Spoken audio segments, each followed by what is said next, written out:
to Debbie Davis. In 1990, after you won the leadership election and became Prime Minister, you said that Huntingdon was still home. How do you feel now after it's almost 6 years in Downing Street? Oh, it is still home. I mean, we love Chequers and we go to Chequers quite a bit, but Huntingdon's where our family are, it's where our family have grown up, it's where our friends are, it's where our home is and our personal possessions are. So we come home to Huntingdon whenever we can, have done in the past, are doing now and will do in the future. But with so many demands on your time, how difficult is it to still have a home life? Well, I think it's essential. I mean, politics is very important and it has great ramifications on people's life, but it isn't the only important thing in life, or even perhaps the most important thing. And I think it's very important to get away from politics. And there have been moments in the last 6 years when some of the more difficult times, shall we say, when coming home to Huntingdon, looking round the garden, seeing what's growing, determining what you're actually going to do with the garden, how you're going to remodel it, has been an immense help. So home is home, and nothing for Norma and I can replace that. So you mentioned your garden. I mean, at the end of a long, tiring week, what's the first thing you do when you get that sort of few minutes to yourself? I walk around the garden.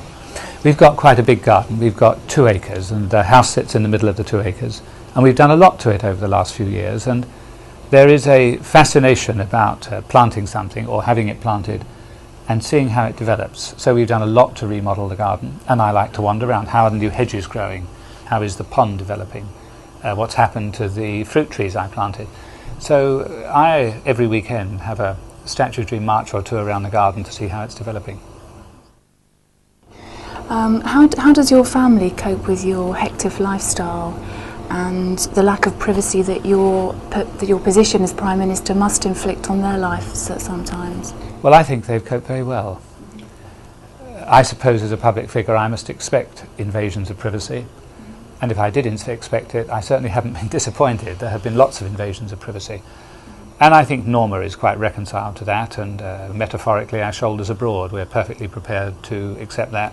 We put ourselves in the public limelight. We don't squeal about the publicity. I don't think the same thing applies to the children.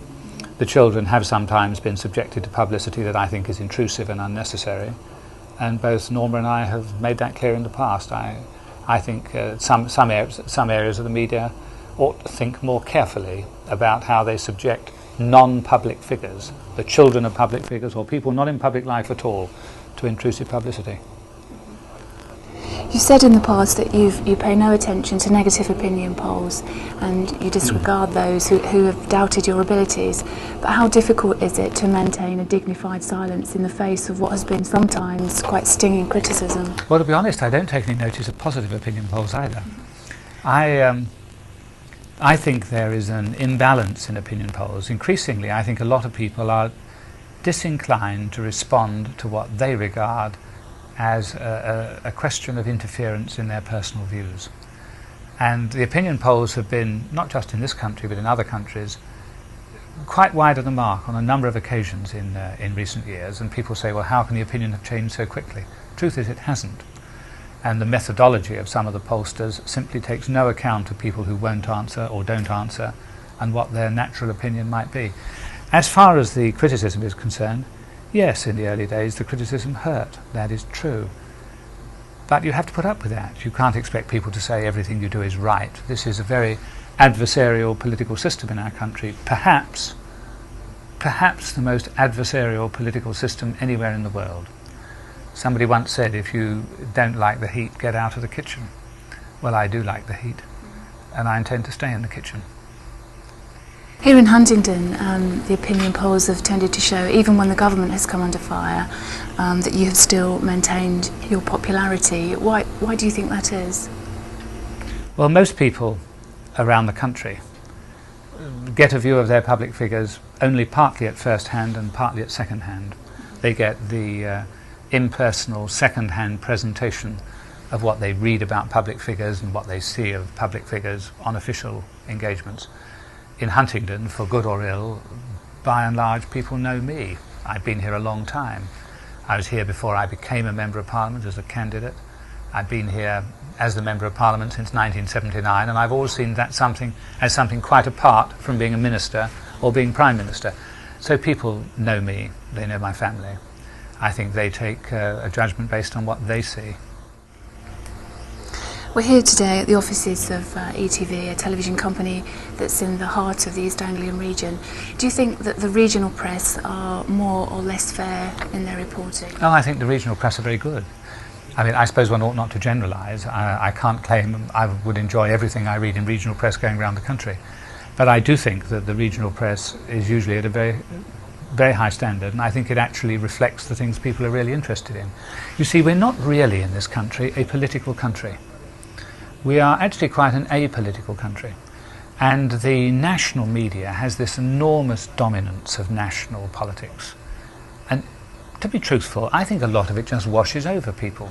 They're more interested in other things as well. Many of them wisely turn to the sports pages first. I often do myself, particularly if Surrey or Chelsea are involved in something at that time.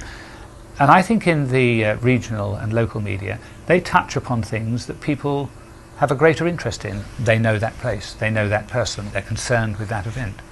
And I think that overwhelmingly the regional media, whether television or the regional press, are usually pretty close to people. Sometimes they take up a campaigning stance, which I think is based more on marketing than a justification, but that would be the only criticism I make of them. How important do you think the regional media is to the future of an area as diverse as East Anglia? Well, East Anglia is becoming one of the great success stories of the United Kingdom, and I think will become one of the great success stories of Europe. If you contemplate the extent to which many parts of East Anglia were just a backwater 20 to 25 years ago, not very long really in the life of a nation, and you see the extent to which they have changed. If you look particularly at that triangle between Cambridge, Peterborough, Huntingdon and St Neots, that sort of area, you see enormous changes. You can see it in other parts of East Anglia as well. I think East Anglia is already becoming one of the most prosperous and diverse parts of the whole of the United Kingdom. And that's happening for several reasons. I think it's happening because it has a huge diversity of employment now. It's happening because of its geographical proximity to Europe.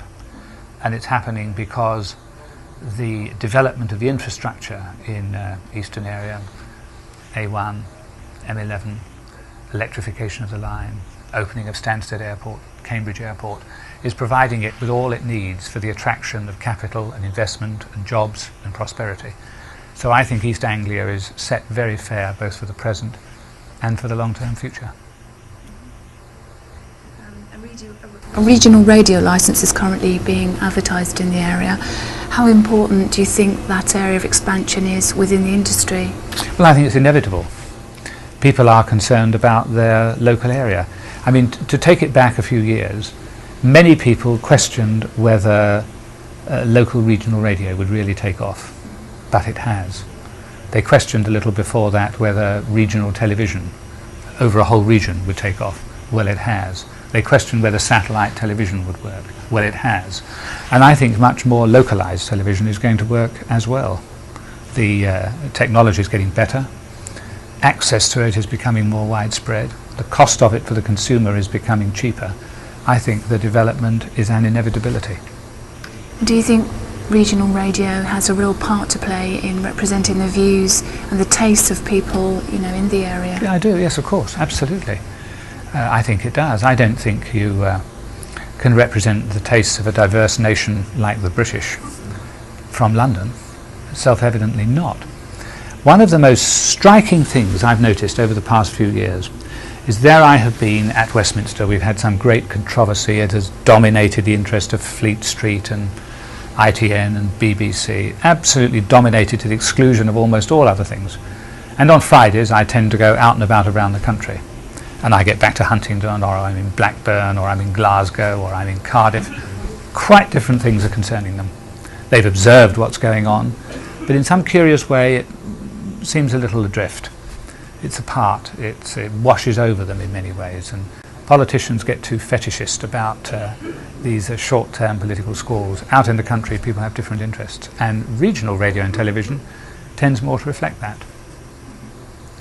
What do you think the future is for East Anglia, and where will the expansion come from? Oh, it's glorious. I mean, I don't have any doubt at all that the future growth of East Anglia is as assured as anything can be, for a raft of different reasons. Where will it come from? Well, the base of it will come from the growth of small and medium-sized businesses, much of it medium and high technology business. If you look at East Anglia now, if you look at the area near where we are now, St Ives for example, and look at the large number of firms, or Huntingdon, who are producing medium and high technology manufacturing equipment that wasn't there 5 or 10 years ago and is exported not just to our friends and colleagues in the European Union, but to Japan, to the Asian countries, to the United States, to Australia, right the way around the world, you begin to see the scale and change that we've seen in this area. That won't stop. Our problem in East Anglia will be to match that demand for expansion with maintaining the attractive lifestyle that still exists in the area. That is going to be a difficulty the planners and the administrators will have to face. But as to the prosperity level, I think it's assured. We talked earlier about Huntingdon as the area's MP. What do you see as the future priorities for the town and the surrounding area? I think to build on the things that have been happening. I don't think there's any great radical change. I mean, Huntingdon has been blessed over the years with a pretty good district council, and it makes a big difference. I think we need to build on the sort of thing I was looking at this morning. I was in Fenstanton this morning looking at a small playgroup. Now I was at Hemmingford not very long ago looking at a similar development. Those sort of developments will continue. I don't think there is anything I would radically wish to change in the development of this area. I would wish to see it proceed, and I would wish to make sure it proceeds at a pace that does not wreck the attractiveness of the area as a place in which to live. There are some big things we need. I'm personally very pleased that we're going to be a few more hotel facilities. I'd like to see some more sporting facilities. I think the lottery and other things will help around the country in doing that.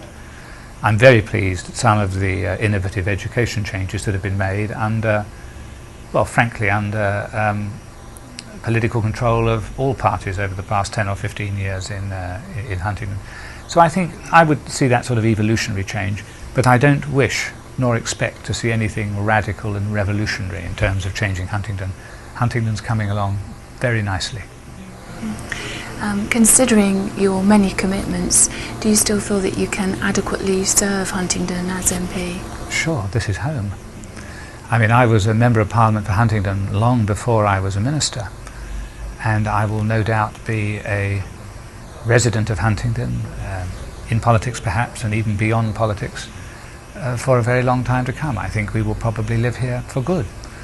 And so this is an area that matters to me. It's an escape, even in the most difficult times we have faced. And the last 6 years, there's been an economic storm around the world. It's not just this country that's faced difficulty. The people in government all the way around the world have faced acute difficulties in the last 6 years. However difficult it has been, whatever the fuss has been, whatever the squall has been, whatever the complaints, gripes, real or imagined have been, I have always been able to come home to Huntingdon and find a degree of support and a huge amount of friendliness. So yes, being MP for Huntingdon matters. Prime Minister, thank you. Thank you very much.